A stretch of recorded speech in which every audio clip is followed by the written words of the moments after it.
हम अच्छे से काम करें, अच्छे से रहें, जमाना हमारे साथ अच्छा करे बुरा करे, हमने अच्छा किया होगा तो विधाता फिर हमारा पक्ष लेंगे, और हमने बुरा किया होगा तो विधाता, दोनों के साथ साक्षी तो भगवान है। मैंने अच्छा किया बुरा किया, इसका साक्षी कौन है? ना आप साक्षी बनोगे मेरी मां, ना मैं साक्षी रहूंगा, हम सबके साक्षी भगवान है। इसलिए भगवान का एक नाम है साक्षी गोपाल जी। जगन्नाथपुरी में भी साक्षी गोपाल जी हैं। हमारे यहां हर कर्म का साक्षी कौन? उज्जैन में महाकालेश्वर मंदिर में, वहां भी साक्षी गोपाल जी का मंदिर है। मतलब हमारे पूजा का, हमारी अच्छाई का, हमारी बुराई का साक्षी कौन है? स्वयं भगवान साक्षी गोपाल जी हमारे साक्षी हैं। वो साक्षी है ना, हम उनकी साक्षी कह रहे हैं। जगन्नाथपुरी में पहले साक्षी गोपाल नहीं थे। वो जो जगन्नाथपुरी में साक्षी गोपाल जी हैं, जगन्नाथपुरी के 25 किलोमीटर 24 किलोमीटर दूर साक्षी गोपाल जी का मंदिर है। वो साक्षी गोपाल जी पहले वृंदावन में रहा करते थे, वहां फिर गए हैं, उसकी कथा है। उनका नाम साक्षी गोपाल क्यों पड़ा, इसकी एक कथा है। एक बार क्या हुआ, जगन्नाथपुरी के पास एक गांव से एक बूढ़ा आदमी, जिसकी एक बेटी थी और जिसके 2 बेटे थे। बेटे बड़े ताकतवर, सामान्य भाषा में कहें तो क्षेत्र के गुंडा। उस क्षेत्र के वो बड़े दमदार आदमी थे, गुंडे। 2 भाई थे, दोनों बढ़िया थे, और उनकी एक बहन। बूढ़ा बाप, एक दिन बाप का मन हुआ कि मैं जरा वृंदावन घूम के आऊं, बिहारी जी का दर्शन करके आऊं, भगवान का दर्शन। तो गांव का एक बढ़िया सा लड़का, जवान सुंदर, उसके साथ बूढ़ा आदमी बोला, बेटा तेरा किराया खर्चा मैं उठाऊंगा, जरा तू चल, मुझे तीर्थ यात्रा करा दे। मेरे बेटे तो गुंडे हैं, ये तो जाएंगे नहीं, बड़े दुष्ट हैं, जरा तू मुझे तीर्थ यात्रा करा दे। तो गांव का वह लड़का, उस लड़के का कोई नहीं था, ना माँ थी ना बाप था, बड़ा भोला था, बड़ा सुंदर था, बड़ा सीधा था। वो जगन्नाथ जी का बड़ा उपासक था। बोला चलो तीर्थ यात्रा हम भी चलेंगे। तो वह बच्चा और वह बूढ़ा दोनों चले। चलते चलते चलते चलते वृंदावन आए, और उस बच्चे ने उस बूढ़े की खूब सेवा की। समय से खिलाना, समय से पिलाना, समय से उसके कपड़े, उसकी लंगोटी तक धुलता, सारी सेवाएं करता, सब पूजा पाठ में सहयोग करता, पुष्प तोड़कर लाता, जल लाता, और बूढ़ा जो जो करता वो सब में सहयोगी बना। एक दिन क्या हुआ कि साक्षी गोपाल जी के मंदिर में वह बूढ़ा दर्शन करने गया भगवान कृष्ण का। तो वो दर्शन करके लौटे तो वहां मंदिर प्रांगण में ही बैठ गए, और वह बच्चा उसके पांव में तेल लगाने लगा। थक गए हैं, जरा मालिश कर दूं, यहीं बैठे हैं, और बढ़िया मालिश करके उसने जूते पहनाए। तो वह बाप वह बूढ़ा बड़ा प्रसन्न हुआ, और उसने कह दिया, साक्षी गोपाल जी के मंदिर में बैठ के कह दिया, सुन, तूने अपनी सेवा से मेरा दिल जीत लिया, मेरी एक बेटी है, तू चलना, मैं अपनी बेटी का विवाह तुझसे करूंगा। चलना। ठीक है। उसने तो कुछ कहा ही नहीं था, वो तो अपनी सेवा कर रहा था। अब ये तीर्थ यात्रा करके लौट करके अपने गांव गए, तो उस बच्चे ने कहा, आपने कहा था बेटी का विवाह करूंगा, करो, विवाह करो मेरा। तो बूढ़ा आदमी गांव में जाके बैठ गया, बोले मैंने कहा ही नहीं कहा मैंने। अच्छा, उसे अपने बेटों का डर लगा कि मेरे बेटे तो मेरी सुनते ही नहीं है, मैं कहूंगा कि बेटी का इससे विवाह करोगे तो मेरे बच्चे ये इतने दुष्ट हैं कि ये तो इससे विवाह करेंगे नहीं। तो बूढ़े को भी लगा चलो कह दिया, मना कर देता हूं। उसने कह दिया ना, मैंने नहीं कहा कि शादी करूंगा, विवाह करूंगा, तूने सेवा की, उसका कुछ पैसा वैसा ले ले। बच्चे ने कहा पैसा नहीं, तुमने कहा था, झूठ क्यों बोल रहे हो, तीर्थ यात्रा करके आए हो, कहा था बेटी का विवाह करूंगा, जल्दी से अपनी बेटी का विवाह मुझसे करो। आपने कहा था, मैंने थोड़ी कहा था, आपने कहा था। उस बच्चे ने पंचायत बुला ली। पंचायत आई, पंचों ने कहा क्यों भाई, क्या मामला है? बोले इन्होंने कहा था कि अपनी बेटी का विवाह मुझसे करेंगे और अभी ये कह रहे हैं कि हमने तो कहा ही नहीं। पंचायतों ने कहा भाई ये बताओ, जब इन्होंने ये कहा था कि अपनी बेटी का विवाह करेंगे तो ये बताओ तुम दोनों के बीच में कोई तीसरा था? गवाह कौन बनेगा, गवाही कौन देगा? हम कैसे माने कि तुम सही कह रहे हो? बूढ़ा कह रहा कि नहीं कहा, तुम कह रहे हो कि कहा है। भाई किसकी बात मानी जाए? कोई तो गवाह होगा। अब बूढ़ा सोचा हाँ अब तो कोई गवाह है ही नहीं। उस बच्चे ने कहा वहां मंदिर में और तो कोई नहीं था, पर वहां कृष्ण कन्हैया थे, वो भगवान जी थे, गोपाल जी थे। इन्होंने भगवान के सामने कहा है कि अपनी बेटी का विवाह करूंगा। तो पंचायत ने कहा कि यदि भगवान आकर कह दें तो हम तुम्हारी बात मान लेंगे। अब वो बच्चा बड़ा भोला, अच्छा भगवान की बात मान लोगे? हाँ। पंचायत बोली लाओ अपने भगवान को जो गवाही दे सके। अब बूढ़े को लगा भगवान थोड़ी गवाही देने आएंगे। पंचायत उठी सब अपने अपने घर पर। वो बच्चा माना नहीं, वो पैदल चला। उसके पास तो किराया भाड़ा था नहीं, वो तो गरीब था। पैदल चला जगन्नाथ जी से सीधा वृंदावन। हजारों किलोमीटर की दूरी उसने पैदल तय की कुछ महीनों में, और उसी मंदिर में आया, रोने लगा, हे प्रभु मुझे शादी करने की कोई शौक नहीं है, पर सारे समाज में उसने अपमान कर दिया, मुझे झूठा करार दे दिया। आप बताओ क्या मैं झूठा हूं? झूठ वो बोल रहा है और सारा समाज मुझे झूठ कहता है कि शायद मैंने शादी के लिए झूठ कहा। हे गोपाल जी आप चलो, नहीं तो मैं प्राण त्याग दूंगा। भगवान भी उसकी बातों में आ गए, भगवान भी रीझ गए। वो भोला तो भगवान भी भोले। भगवान बोले अच्छा एक काम कर, रो मत, ये बता तू मुझे लेके कैसे जाएगा? बोला प्रभु चलना तो पैदल ही पड़ेगा, कोई गाड़ी मोटर तो नहीं। भगवान बोले यहां अच्छे से रहता हूं, समय से खाता पीता हूं, और तू वहां कुछ खाने देगा? हाँ हाँ मैं आपकी सेवा खूब करूंगा। तो सुन, भगवान ने कहा मैं वृंदावन का ठाकुर हूं, खाने पीने खूब रख लेना। हाँ खाने पीने में कमी ना करना, हम खाते बहुत हैं। उसने कुछ काम वाम करके पैसे जुटाए और भगवान के लिए कुछ पैसे जुटाए, और उसने खाने की सामग्री इकट्ठी की, कुछ पैसे जोड़े, उसने कुछ काम धाम किया कि रुको अच्छा कुछ दिन में पहले काम करके पैसा कमा लूं फिर चलना, ताकि आपको रास्ते में कुछ खिलाता रहूं। अच्छा ठीक है, उसने पैसे जोड़े और भगवान को लेकर, भगवान ने कहा एक शर्त है, मैं चलूंगा पर तू मुझे चलता हुआ पलट कर देखेगा नहीं, यदि देख लेगा तो मैं वहीं रुक जाऊंगा। तो उसने कहा मुझे क्या पता कि आप मेरे साथ चल रहे हैं, मैं वहां पहुंच गया और तब पता चला आप तो आए नहीं, तो फिर दौड़ के आना पड़ेगा। भगवान बोले जब तू चलेगा तो मेरे पायल की आवाज आती रहेगी, छम छम छम छम छम छम छम, ये आवाज तेरे कानों में आती रहे, समझ लेना कि मैं तेरे साथ हूं। भगवान बड़े सुंदर सांवले सरकाल अपने आज मंदिर में, पुजारी जी ने पर्दा वर्दा बंद कर दिया, सो गए। भगवान से कहा दिन में चलो, भगवान बोले दिन में नहीं जाएंगे, हम तो रात में जाएंगे। हसन रात को इसलिए चलेंगे हम इस बार खूब खा लेंगे, है ना, खा के रात में निकलेंगे तो रात में 12 घंटे में कुछ यात्रा लंबी हो जाएगी, तो ये ढूंढ नहीं पाएंगे, नहीं पकड़ के फिर ले आएंगे पुजारी जी। पुजारी जी ने सुलाया भगवान को, पुजारी जी घर गए, यहां साक्षी गोपाल चल पड़े। अब वो आगे आगे चले, ये छम छम छम छम पायल बज रही है और वो बड़े भाव से भगवान का नाम जपता हुआ चले, जय कन्हैया लाल जी, जय कन्हैया लाल की, जय कन्हैया लाल की, जय हो गोपाल की जय हो।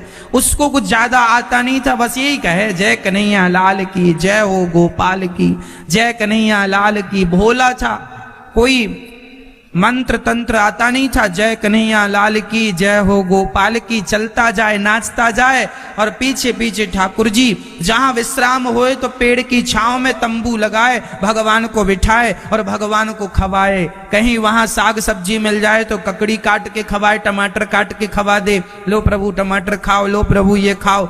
चलते चलते चलते चलते भगवान पहुंचे कहां? उड़ीसा, जगन्नाथपुरी जी के पास। वहां समुद्र के किनारे बालू ज्यादा थी तो भगवान के पांव धंसने लगे बालू में, तो जो पायल की आवाज थी वो आनी बंद हो गई। और जब आवाज आनी बंद हो गई तो इसको लगा अभी तक तो आवाज आ रही थी, अब तो आ नहीं रही है, लगता भगवान पीछे रह गए। तो इसने पलट कर देख लिया और पलट कर देखा तो भगवान वहीं खड़े हो गए। बोला प्रभु आगे चलो ना, हमने कहा था ना पलट के ना देखना हमारे चलते समय, तुमने पलट कर देखा, अब यहीं खड़े रहेंगे। तो फिर गांव के लोग कैसे मानेंगे? बोले गांव वालों को यहीं बुलाओ। गांव वालों को यहीं बुलाया गया, पंचायत यहीं लगी और भगवान ने गवाही दी कि हाँ, इस बूढ़े ने कहा था कि इसका विवाह इसकी लड़की से होगा, मैं गवाही देता हूं। तब से उनका नाम साक्षी गोपाल जी। आज भी भगवान साक्षी गोपाल जी वहीं विराजमान है। आज भी साक्षी गोपाल जी वहीं, जगन्नाथपुरी आप जाते हैं तो साक्षी गोपाल जी का भी दर्शन होता है। थोड़ा सा दूर ही मंदिर है वो साक्षी गोपाल जी का, वहां अलग से जाना पड़ता है। ये दास अनिरुद्ध गया है।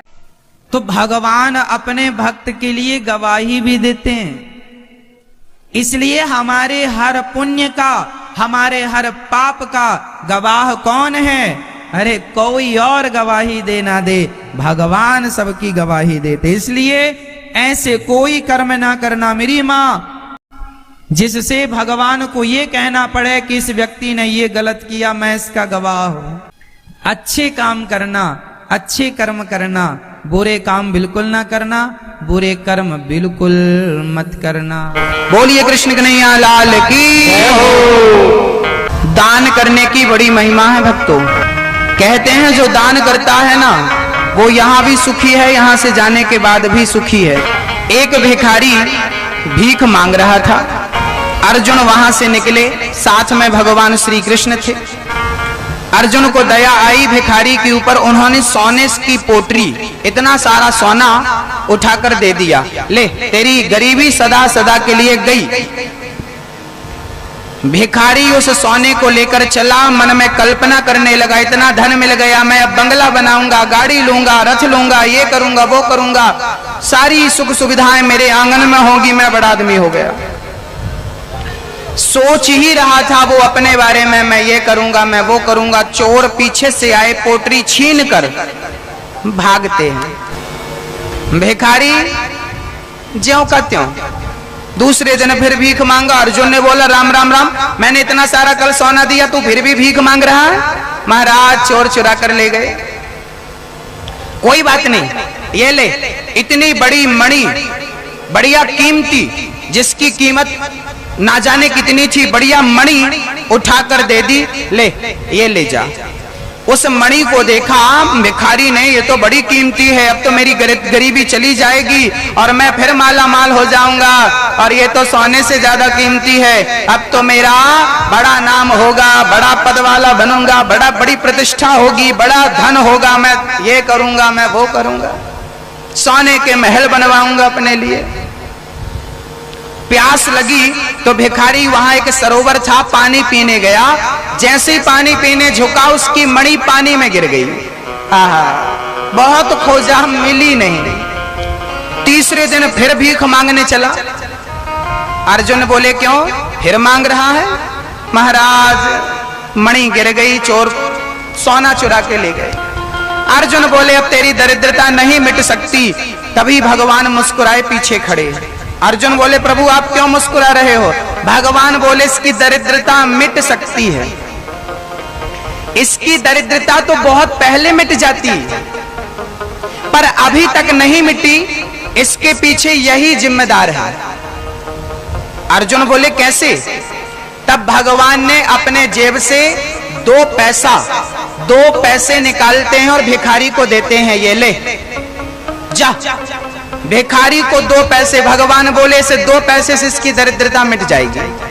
अर्जुन बोले सोना मणि से दरिद्रता नहीं मिट्टी तो 2 पैसा क्या कर लेगा। भगवान बोले इसके पीछे लगो। अर्जुन पीछे पीछे चले। भिखारी सोचा 2 पैसे में तो कुछ भी नहीं आने वाला। तभी उसी सरोवर में, जिस सरोवर में उसकी मणि गिरी थी, एक मछुआरे ने जाल डाला तो उसके जाल में एक ही मछली फंसी और बड़ी तड़प रही थी।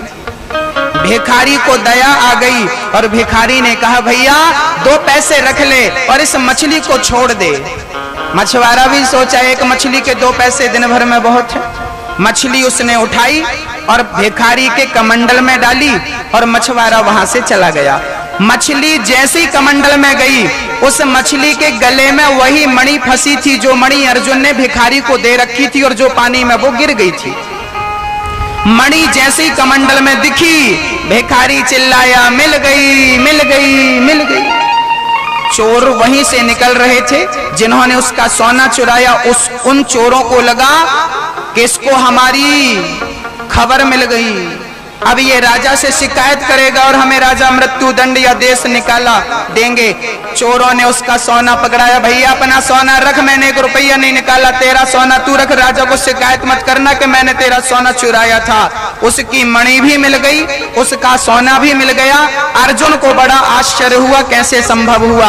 अर्जुन दौड़े दौड़े गए, कन्हैया उसका खोया धन कैसे मिल गया। तब भगवान ने कहा अर्जुन जब उसे तुमने सोना दिया, जब उसे तुमने मणि दी, तो उसने अपने बारे में सोचा कि मेरे पास सोना आया, मैं ये करूंगा, मैं वो करूंगा, मैं वो करूंगा। उसने अपने बारे में सोचा। और जब मैंने 2 पैसा दिया तो उसने अपने बारे में नहीं, उसने तड़पती मछली के बारे में सोचा। और जब व्यक्ति दूसरों के बारे में सोचा करता है तो मैं उसका खोया हुआ धन और उसे गरीब से अमीर बनाने में देर नहीं लगाया करता, उसकी दरिद्रता मिटाने में मैं एक पल की देरी नहीं करता। जो दूसरों के बारे में सोचता है उसे मैं हमेशा ऊपर रखता हूं। अपने बारे में तो पशु पक्षी भी सोचते हैं, पर मनुष्य का देह अपने के लिए नहीं, परमार्थ के लिए। इसलिए वृंदावन में वृद्धों की सेवा हेतु आप आगे बढ़िए। और इन वृद्धों के लिए हम बेटियों का विवाह करते हैं, साल में करीब 100 बेटियों का विवाह करते हैं। क्यों? ताकि हमसे कुछ अच्छा होता रहे, हमसे कुछ अच्छा होता रहे, ये हमारा भाव है।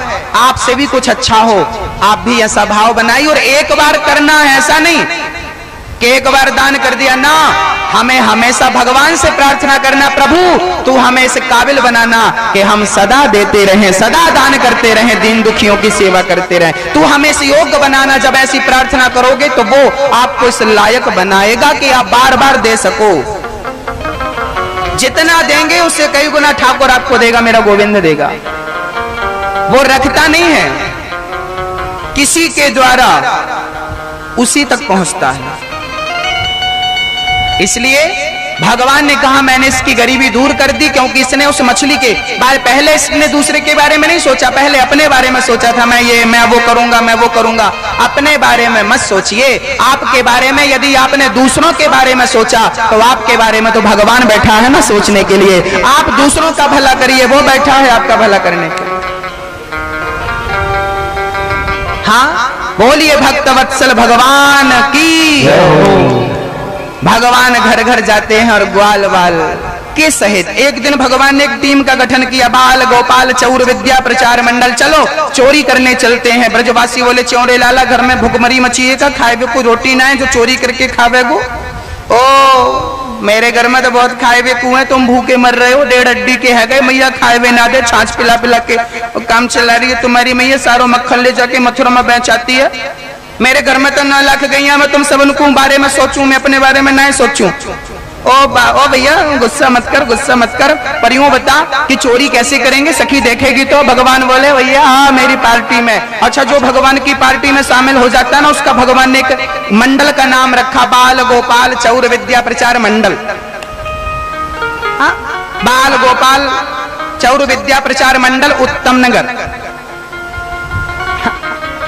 ये छोटा सा मंडल, जो मंडल माखन चुराएगा, मक्खन चुराए, ये माखन नहीं, ये मटकी नहीं, ये तो दिल चुराने वाला मंडल है। लोगों का दिल चुराने में विख्यात है। सांवरिया मेरा गोविंद चले माखन चुराने, और गोपियां मटकी ले ले करके और मटकी ले ले करके जा रही है। और कैसी अद्भुत छवि है श्याम सुंदर की, और कैसी अद्भुत बाकी झांकी है मेरे गोविंद की। गोपियां एक दिन माखन लेकर मथुरा जा रही थी बेचने के लिए, और सर पे मटकी रख करके चल रही थी। उसी समय क्या हुआ, भगवान को खबर लगी कि हमें खिलाया नहीं, हमें दिया नहीं। गाय का बछड़ा, गाय के बछड़े को ये देती नहीं है, उसे दूध भर पेट पिलाती नहीं है, और स्वयं स्वयं स्वयं स्वयं बेचने के लिए मथुरा चल पड़ती है, मटक मटक के मटक मटक के मटक मटक के। आज भगवान बोले आज मटकाते हैं हम तुमको। सारी सखियां बढ़िया सर पर मटकी रख रख करके और चल रही थी। श्याम सुंदर देखते हैं ग्वाल वालों के संग पहुंचते हैं, और जब भगवान पहुंचे सखियां चली है मटकी लेकर के। आहा, ये जा रही है मथुरा माखन बेचने के लिए। लो माखन, चली गोपियां। हाँ, और हमारे कन्हैया ग्वाल बालों के संग छिप रहे हैं। दूर छिप गए, दूर छिप गए। नाना सखियों की नजर ना पड़े, दूर रहो ताकि हम इनको परेशान कर सके। और जब चली है भगवान ग्वाल वालों के संग माखन चोरी करते हैं, मटकी तोड़ते हैं, सखियों को तंग करते हैं। सखियां शिकायत करती हैं माँ यशोदा से, लाला ओ मैया तेरो बिगड़ गयो रे नंदलाल। कहिए रे यशोदा से। यशोदा तो मानवे को तैयार नहीं कि मारो छोरा बिगड़ गयो। अच्छा, कन्हैया सिर्फ गोकुल में मटकी फोड़ते हैं, गोकुल की सखियों को परेशान करते हैं, ऐसा नहीं है। एक दिन भगवान कृष्ण बरसाना चले गए, और बरसाने में वहां की सखियों को जाकर के उनके घर की मटकी तोड़ने लगे, माखन फोड़ने लगे। साकरी गलियों में, कुछ गलियां हैं वृंदावन में और बरसाने में जहां गलियों को कहते हैं साकरी गली, छोटी छोटी गलियां, सकरी गलियां। उन साकरी गलियों में जाए जाए के मेरे नंद के लाल श्याम सुंदर और माखन चोरा चोरा करके ना जितनो खबे उतनो खाए, बाकी गली में लाए लाए के मटकी धम धम धम धम तोड़वे लगे। बरसाने की सखियों को पता लगे कि हमारे गांव में एक नटखट सो छोरा आयो है, ना जाने कहां को। सारी सखियों ने घेर लिया और घेर करके कन्हैया के कान पकड़ लिए। ए लाला, आज छोड़वे वाली ना है। कन्हैया के जैसे ही कान पकड़े, जैसे ही हाथ पकड़ा, लो भैया कन्हैया चिल्लाए वे लगे, सखी छोड़ दो, सखी छोड़ दो। और जानते हो किसकी तरफ देख देख करके चिल्ला रहे हैं मेरे कन्हैया? बरसाने वाली की तरफ। वहीं राधा रानी का महल था और वहां झरोके से राधा रानी खड़ी देखा करती थी। आज राधा रानी नजर नहीं आई। श्याम सुंदर चिल्ला रहे हैं, सखियों बचा लो, मन मत मारो, मत मारो, मत मारो। सखियों की आवाज, श्याम सुंदर की आवाज राधा रानी के कान में पड़ी। झरोके से देखा, गोपियों ने पकड़ रखा लाला को कान, काहू ने हाथ पकड़ रखा। आवाज लगाती है राधा रानी, ओ सखी बड़ो नाजुक हाथ है, बड़ो नाजुक लाला है, या को ऐसे थोड़ी पकड़ना चाहिए। हाँ, सखी बोली या को छोड़वे वाली ना है, यानी पूरे घर को माखन यादारी के ने सबरो माखन खायो, गलियन में यानी माखन कीच मचायो। राधा रानी आई और सखियों ने काकियों जानती हो, एक ग्वालवाल की चोटी दूसरे ग्वालवाल से बांध दी, दूसरे ग्वालवाल की चुटिया तीसरे ग्वालवाल से बांध दी, तीसरे ग्वालवाल की चुटिया चौथे ग्वालवाल से बांध दी, चौथे ग्वालवाल की चुटिया पांचवे, सारे ग्वालवालन की चुटिया और एक दूसरे से बांधी। और सखियों ने कहा अब भागो, एक ग्वालवाल इस तरफ भागे तो एक इस तरफ भागे तो चुटिया कस के कस जाए और बड़ा दर्द हो। ओ लाला, ओ मत उस तरफ मत भागियो, इस तरफ भागियो। अरे इस तरफ कैसे भागे, यहाँ तो सखी खड़ी है। राधा रानी आई, अरे सखियों, अरे माखन चोरी की इतनी बड़ी सजा देनी चाहिए, क्या करें सखी, रोज आवे यो लाल। राधा रानी ने अपने हाथ से ग्वाल वालों को उनकी चोटी खोलने लगी। आहा, बंधन में बंधे हुए ग्वाल वालों को आज राधा रानी मुक्त कर रही है। अरे ग्वाल वालों को मुक्त किया ये कोई आश्चर्य नहीं, लेकिन आज राधा रानी ने श्याम सुंदर को बंधन से मुक्त कर दिया, ये बड़े आश्चर्य की बात है। जगत को मुक्त करने वाले गोविंद को आज राधा रानी ने मुक्त कर दिया। आहा, बड़ी अद्भुत चर्चा है। श्याम सुंदर माखन चोरी करते हैं। एक सखी ना रो रही थी, एक सखी रो रही थी। क्यों रो रही हो? बाकी सखियों ने पूछा क्यों रो रही हो?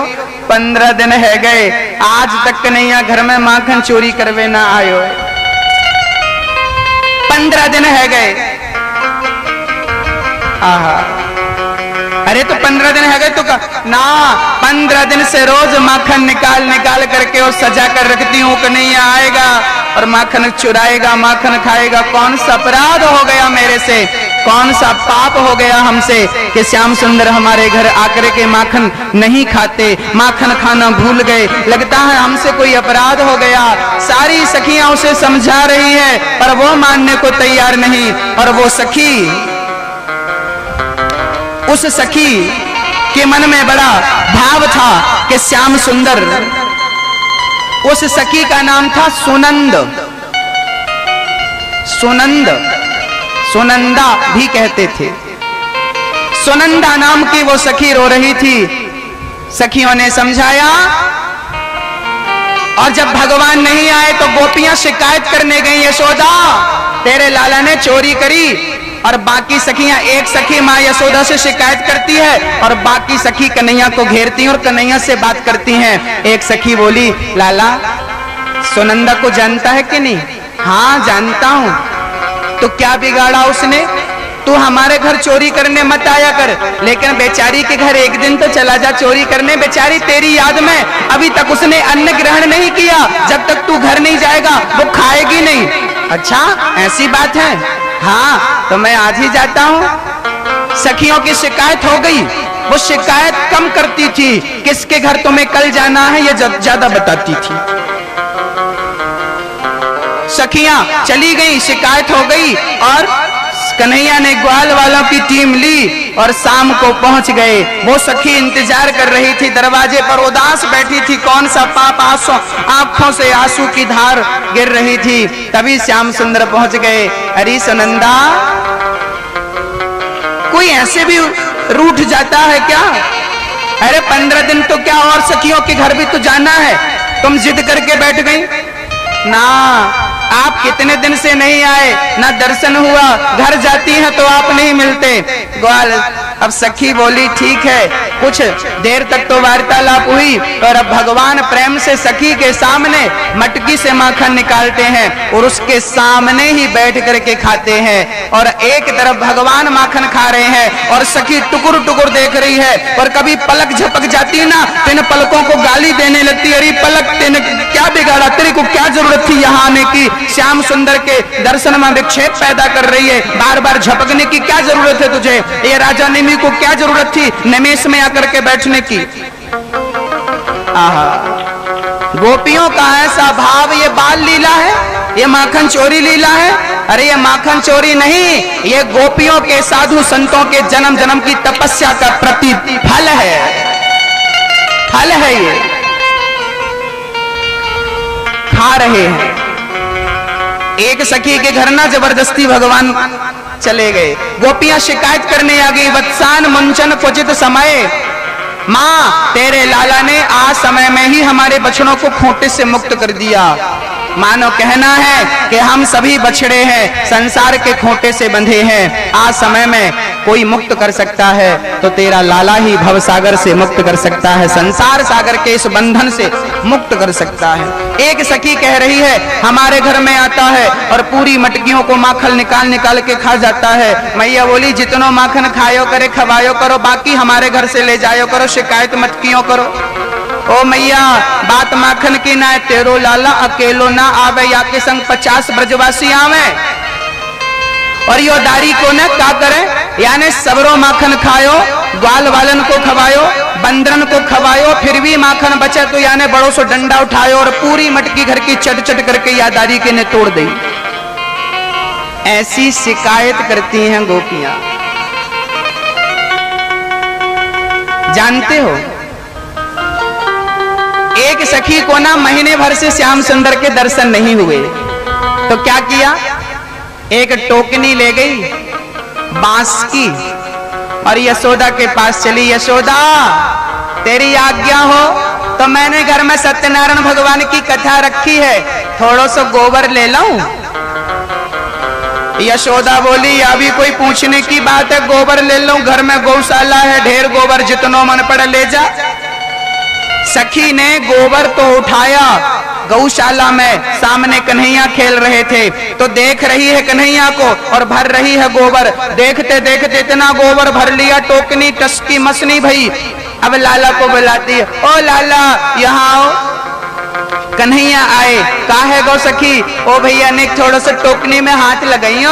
श्याम सुंदर ने हल्को से हाथ लगायो, टोकनी सर पर रखी, पास में जाके गोबर फेंकाई, फिर आ गई, फिर भरवे लगी। कन्हैया फिर उठियो। कन्हैया बोले बार बार उठवा रही है, बदले में देगी क्या? या तो बता, मैं फ्री में कोई काम ना कर सकूं। सखी बोली जितनी बार तू टोकनी उठवाएगा उतने मक्खन को गोला, एक बार में एक गोला, 2 बार में 2। कन्हैया बोले बढ़िया, 1 बार हो गया, 2 बार, दूसरा गोला पक्के 2 गोला। हाँ ठीक, उठवाया। सखी फिर गोबर फेंक के आई, फिर भरवे लगी। कन्हैया बोले अब तो 3 हो गए, पर हमसे गिनती भूल जाएगी क्योंकि 3 से ज्यादा आवे ना है। तो एक काम करो, पता कैसे चलेगा को तुमने 3 की 4 की 5?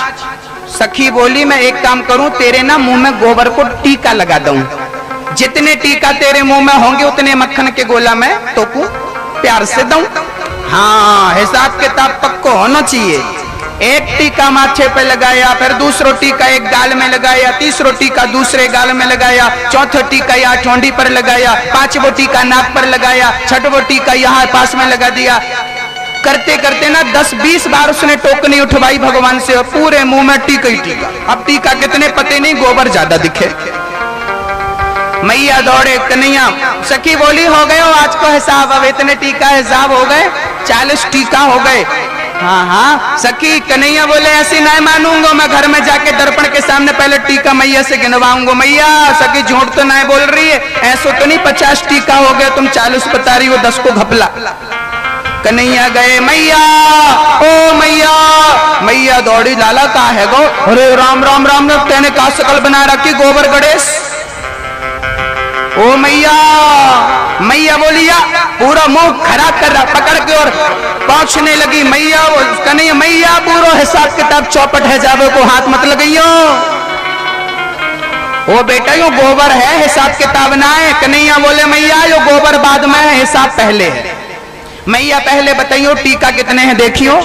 मैया बोली बेटा टीका कितने हैं ये तो गिनो ना जा सके, पूरे मुंह में टीका ही टीका है। मैया फिर भी बताइयो। बेटा कम से कम 50 तो होंगे। राम राम राम। सखी ने 40 बोला।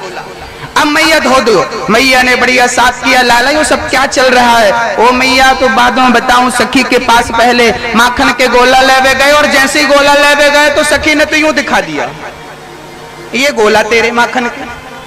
अच्छा मारे संग चीटिंग, ठीक 50 भय ना, 100 ग्वाल वालों को ले आए। आक्रमण। गोप सखियों के घर में जितनी मटकी थी, मटकी तोड़ो, आटा रखा, आटा उठा के फेंको, गैया को डालो, चावल गैया को डालो, सारा रसोई खाली कर दिया, तूने हिसाब नहीं दिया। ऐसी अद्भुत तमाम लीलाएं भगवान की, ये बाल लीलाएं हैं। अच्छा एक दिन तो भगवान ना अपने घर पे ही चोरी कर रहे थे। चर्चाएं अद्भुत हैं, बाल लीलाएं बड़ी अद्भुत हैं। एक बार क्या हुआ, एक मैया थी उस गांव में, वो फल बेचा करती थी। टोकनी सर पर रखी, फल ले लो फल, केला ले लो केला, पपीता ले लो, सेब ले लो। आज उस, ये भागवत में चर्चा है, आज उस बूढ़ी माँ ने पूरे गांव की परिक्रमा लगाई, पर दुर्भाग्य देखिए उस माँ के एक भी फल नहीं बिके, एक भी फल नहीं बिके। उदास हो गई। राम राम राम, कि आज मैं अपने बच्चों को रोटी नहीं खिला पाऊंगी, क्या मैं आज अपने बच्चों का पेट नहीं भर पाऊंगी। उसी समय नंद के महलों के सामने से, नंद द्वार से, नंद भवन से गुजरी तो याद आया कि चलो कोई बात नहीं, आज कमाई कुछ नहीं हुई तो क्या हुआ, आज गोविंद का शायद दर्शन हो जाए। तो दरवाजे के बाहर बैठ गई, सड़क पर आवाज लगा रही है, नंद बाबा जी, यशोदा बहन, बहन लाला के लिए कुछ फल चाहिए हो तो ताजे ताजे फल ले लियो। मैया तो नहीं सुनी, बाबा नहीं सुने। लाला तू ही आजा। और जैसी प्रेम से उस बूढ़ी मां ने पुकारा, श्याम सुंदर नन्हे से छोटे छोटे पांव, छोटे छोटे हाथ, गले में मणियों की माला, हीरे मोती की अंगूठी, सोने की चैन, ना जाने बाजूबंद कितना सोना, बड़ा सोना यहाँ यहाँ पूरा सजाया माँ यशोदा ने। और ठुमक ठुमक करके मेरे श्याम सुंदर छोटे छोटे नन्हे नन्हे पांव से दौड़ते हुए उस माँ के पास आए। मैया ये फल मेरे लिए है? हाँ लाला तेरे लिए है, ला। मां फल ला। मैया ने फल पकड़ाए, एक सेव एक हाथ में पकड़ा, दूसरा सेव एक हाथ में, पूरा पैक हो गया। अब कहा ऐसे हाथ किया तो एक यहाँ रखा, एक यहाँ रखा, फिर केला यहाँ केला। माँ बोली बेटा इतना सब ले रहा है, जरा अपनी माँ से बोलना कि इसका दाम हमें लाकर दे दे। कन्हैया बोले मैया मारे से भी दाम लेवेगी? मैं तो बिना दाम की खाऊं पीऊं। हाँ मारे से भी दाम लेगी? थोड़ी देर के लिए तो वो बेचारी बूढ़ी माँ सोचने लगी, अच्छा ओ लाला ओ तू ऐसे ले जा बेटा, तेरी बातें ना सुनकर के पागल हो जाऊं, तेरी शक्ल देखकर दीवानी हो जाऊं, मौको तो से कछु मोलना चाहिए। हाँ तू और क्या खावेगा, पहले मैं ये रख कर आऊं। हाँ ले जा। चले अंदर, भगवान फल कितने ले गए, कितने गिर गए, कितने अंदर से धान लेकर के भगवान आते हैं। दोनों हाथों से धान भरते हैं, अन्न भरते हैं और लेकर के दौड़ते हुए ठुमक कर राघव मेरे श्याम सुंदर आए। यहाँ बीच में जो छेद था, यहाँ से पूरा अनाज वहां से लेकर यहाँ तक पहुंचने में पूरा गिर गया। हाथ छोटे छोटे तो थे ही, केवल 4-6 दाने बचे। तो माँ की फलों की टोकनी में श्याम सुंदर ने अपना हाथ ऐसे ऐसे झड़ा दिया। और जैसे ही श्याम सुंदर ने हाथ जड़ाया, भक्तों माँ अब मैं बड़े प्रेम से फल खाऊंगा। माँ ने कपड़ा ढका टोकनी पर, टोकनी उठाई सर पर रखी। माँ समझने लगी इतना ही धान मिल गया बहुत है, चल पड़ी। श्याम सुंदर को देते देखा नहीं गया, पर जब वो माँ घर में गई और जब अपने घर में टोकनी उतारने लगी ना तो बड़ी वजनदार हो गई। अरे इतनी वजनदार, उतारा और कपड़ा हटाकर देखा तो कपड़े जब हटाकर देखे उस माँ ने तो सोना चांदी हीरा मोती से टोकनी भरी। अरे देते नहीं देखा तुझे, पर झोलियां भरी देखी। श्याम सुंदर की इस कृपा को श्री व्यास श्री सुखदेव भगवान राजा परीक्षित से कहते हैं कि देखो भगवान ऐसे दयालु हैं, इतने कृपालु हैं। उस माँ की दरिद्रता गरीबी सदा सदा के लिए दूर करते हैं। इतना सा लेता है और इतना सारा देता है, इतना सा लेकर इतने देने की सामर्थ्यता किसी के अंदर है तो मेरे श्याम सुंदर के अंदर है और कोई नहीं कर सकता। भगवान श्री कृष्ण की अद्भुत बाल लीलाओं का दर्शन श्री सुखदेव जी ने राजा परीक्षित को कराया है। और एक दिन तो माँ यशोदा ने बस 5-10 मिनट की कथा सुन लीजिए, फिर अपने अपने घर को जाइएगा। थोड़ी सी कथा और बची है, फिर गोवर्धन की पूजा करके बस आरती उतारेंगे। बस 5 मिनट का समय दीजिए आप लोग।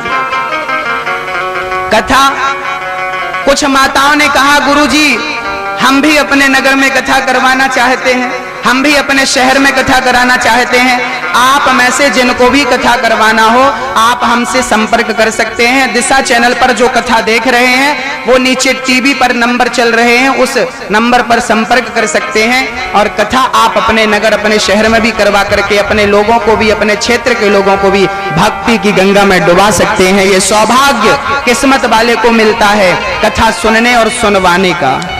आप अपने क्षेत्र में भी कथा करवा करके अपने लोगों को भी इस कथा का लाभ उन तक पहुंचा सकते हैं। हाँ ये कथा तो कथा है, अमृत है, सागर है।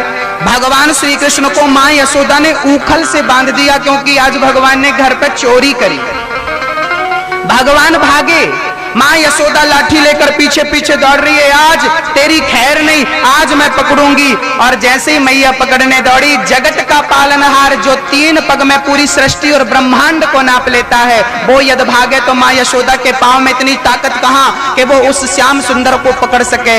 लेकिन जब भगवान ने देखा कि माँ यशोदा थक गई और अभी तक संकल्प नहीं छोड़ा मुझे पकड़ने का, देखना भगवान को हम पकड़ नहीं सकते, लेकिन पकड़ने के लिए पीछे दौड़ सकते हैं। और जब दौड़ते रहेंगे तो स्वयं भगवान कृपा करेंगे कभी न कभी और स्वयं पकड़ में आ जाएंगे। हम क्या पकड़ पाए उन्हें, वो कृपा करें तो पकड़ में आ जाए। भगवान ने कृपा करी तो माँ यशोदा ने उन्हें पकड़ लिया, और जब पकड़ा तो रस्सी से बांधने लगी ऊखल पर कन्हैया को बांधा, रस्सी से बांधा, 2 अंगुल रस्सी कम पड़ गई। 2 अंगुल रस्सी कम क्यों पड़ी? अहमता और ममता। जब तक अहंकार नहीं त्याग दोगे, जब तक मोह नहीं त्याग दोगे, तब तक परमात्मा को अपने प्रेम के बंधन में कभी बांध नहीं सकोगे। यदि अभिमान अहंकार जिस दिन आपने अपने अंदर से निकाल दिया, उस दिन भगवान तो आपके बंधन में बंधे हैं। आप बांध लोगी मेरी माँ भगवान को अपने प्रेम की रस्सी से, प्रेम के बंधन में भगवान बंध जाते हैं। राम ही केवल प्रेम प्यारा, कुछ नहीं चाहिए। माँ यशोदा ने 2 अंगुल की रस्सी कृपा से पूरी भगवान ने करी, बंध गए, काम में लग गई। ऊखल को टेढ़ा किया, भगवान चले। यमलार्जुन के 2 वृक्ष लगे थे नंद बाबा के आंगन में, दोनों के बीच से भगवान निकले और हल्का सा ठोकर, हल्का सा जोर लगाया, दोनों वृक्ष धड़ाम से गिर पड़े। ये दोनों वृक्ष कौन थे? कुबेर के पुत्र थे, मणिग्रीव नलकूबर। मणिग्रीव, इनको श्राप श्री नारद जी ने दिया था। चर्चा अद्भुत है। भगवान श्राप के कारण ये वृक्ष बन गए, लेकिन भगवान ने वृक्षों का भी उद्धार कर दिया। मणिग्रीव निकले हैं और हाथ जोड़कर भगवान से स्तुति करते हैं। वाणी गुणानुकथने श्रवणौ कथायाम। हे प्रभु, क्या कहते हैं मणिग्रीव? वाणी गुणानुकथने श्रवणौ कथायाम। हे प्रभु, मेरी वाणी आपका गुणगान करती रहे, मेरे हाथ आपकी सेवा करते रहे, हमेशा मैं आपके करीब रहूं। भगवान ने उनका उद्धार किया और भगवान को देखकर नंद बाबा डर गए, बड़े बड़े संकट मंडरा रहे हैं। और अब भगवान कृष्ण का यहाँ रहना खतरे से खाली नहीं है। श्रीधाम वृंदावन ले गए और वृंदावन में भगवान श्री कृष्ण को वृंदावन में बड़े अद्भुत तरीके से स्थापित किया। इस कथा के बाद 3 तारीख से कथा धार में है। उस कथा को आप ईश्वर चैनल पर देख पाएंगे अपने अपने घरों पर। भक्तों, भगवान श्री कृष्ण को लेकर वृंदावन गए। वृंदावन में वत्सासुर को भगवान ने मारा, बकासुर को मारा।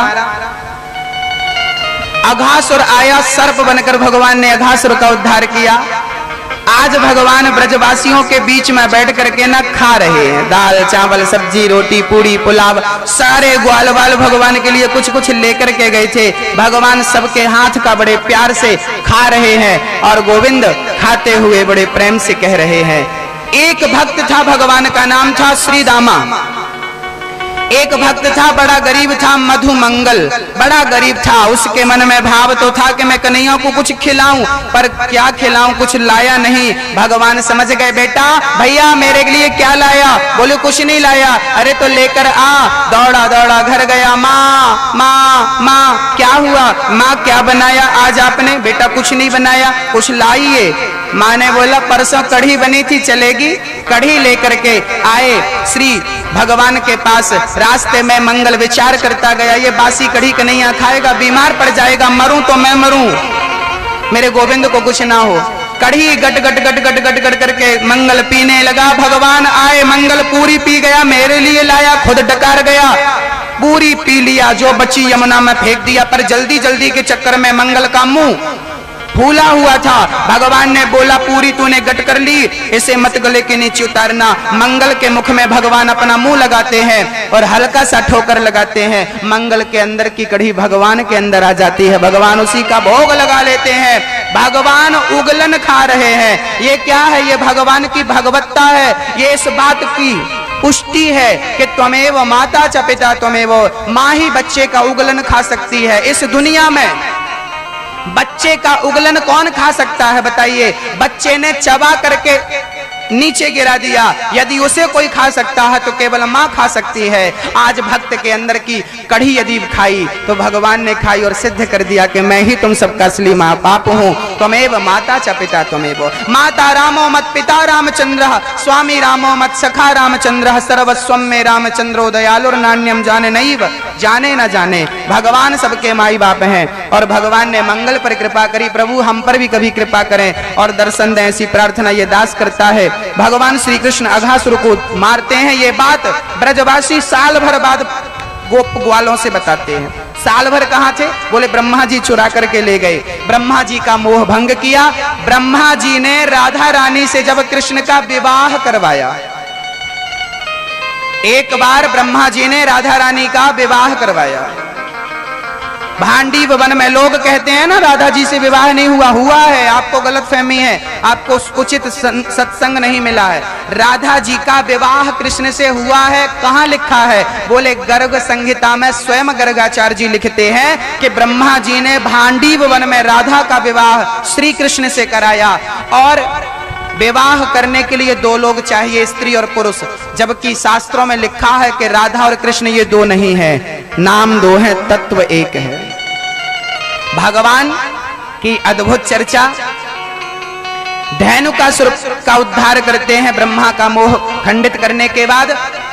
और एक सर्प है काली अनांग, जल को दूषित किया। भगवान गेंद का खेल खेलने गए, कूद पड़े गेंद लेने। काली दह के ऊपर, काली अनांग के ऊपर गए, फणों पर नृत्य करने लगे। काली यानांग के 101 फण पर भगवान ने पाद प्रहार किया, चरणों में गिर पड़ा। भगवान ने उसे रमण द्वीप की ओर भेजा और काली दह से काली अनांग को निकालकर उसे जल को मुक्त किया और वहां जल पवित्र हुआ। भगवान बड़े सुंदर प्रलंबासुर का उद्धार श्री बलराम जी ने किया।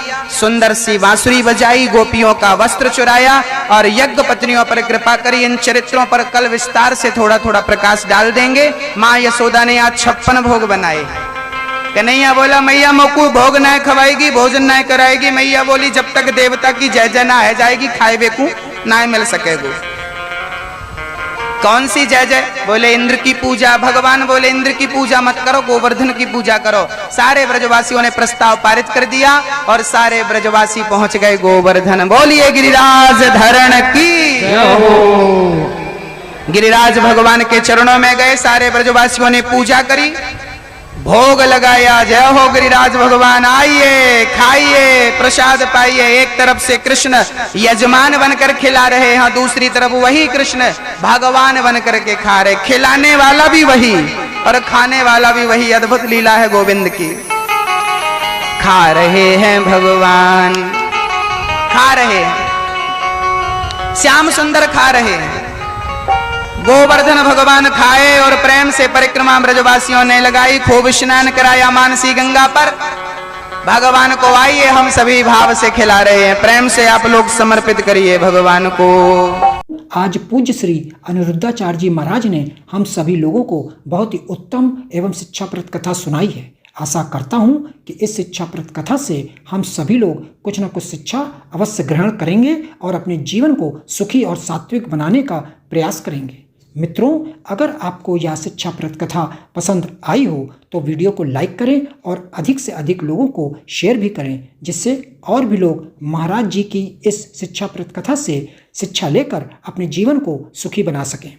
मित्रों, अगर आपने अभी तक हमारे चैनल को सब्सक्राइब नहीं किया है तो हमारे चैनल को तुरंत सब्सक्राइब भी कर लें, जिससे आपको नोटिफिकेशन के माध्यम से महाराज जी के शिक्षाप्रद कथा तुरंत प्राप्त हो सकें।